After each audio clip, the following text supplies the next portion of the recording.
সিদ্ধি আশ্রম বাজারে অবৈধ নির্মাণ গুড়িয়ে দিল আগরতলা পুর নিগমের টাস্ক ফোর্স বাহিনী।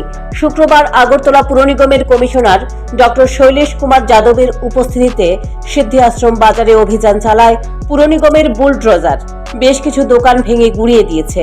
এইসব দোকানিরা রাস্তা দখল করে বেআইনিভাবে ব্যবসা করছিল বলে অভিযোগ। কমিশনার ডক্টর শৈলেশ কুমার যাদব বলেন, সিদ্ধি আশ্রম থেকে রেল স্টেশন পর্যন্ত রাস্তাটি প্রশস্ত করার কাজ করছে পূর্ত দপ্তর।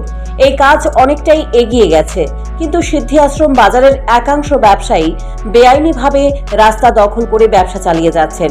তাদের জন্য রাস্তা প্রশস্ত করার কাজ এক প্রকার বন্ধ হয়ে আছে। তাদেরকে জায়গা ছেড়ে দেবার জন্য বারবার নোটিশ দেওয়া হচ্ছে, কিন্তু তাতেও তারা জায়গা আটকে রেখেছে। এই পরিস্থিতিতে বাধ্য হয়ে শুক্রবার সিদ্ধি আশ্রম বাজারে অভিযান চালায় পুর নিগম। সিদ্ধি আশ্রম থেকে রেল স্টেশন যে রাস্তা ছিল, এটা আগে তো অনেক পাতলা রাস্তা ছিল, ওটাকে ওয়াইডেনিং এবং ভালো করে রাস্তা করার একটা প্রজেক্ট পিডব্লিউডি ডিপার্টমেন্ট নিয়েছে। তো ওখানে ল্যান্ড অ্যাকোয়ার করা হয়েছিল এবং যে ওয়াইডেনিং চড়া করার জন্য টাকাও দেওয়া হয়েছিল, কিন্তু ওখানে লোক জায়গায় ছাড়ছিল না, ওনাকে অনেকবার আবেদন করা হয়েছিল। তারপরে ওখানে প্রায় নোটিশ ওয়ার্নিং দিয়ে আজকে ওখানে এএমসি সাহায্য করছে বেসিক্যালি যে মহকুমা প্রশাসনকে ওই জমিন ভ্যাকেট করার জন্য, সো দ্যাট ওখানে রোড যেটা রোড ওয়াইডনিং কাজ হচ্ছে ওটা কমপ্লিট হতে পারে।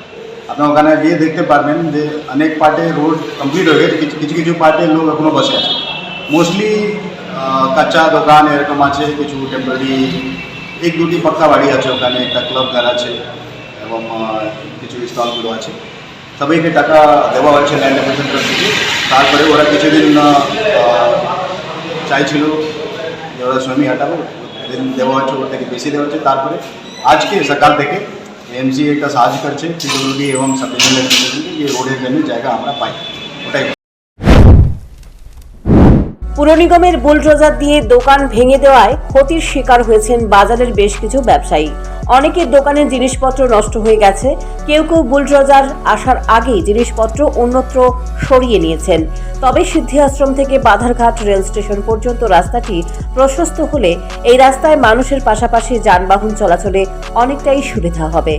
Bureau report, news prime Tripura.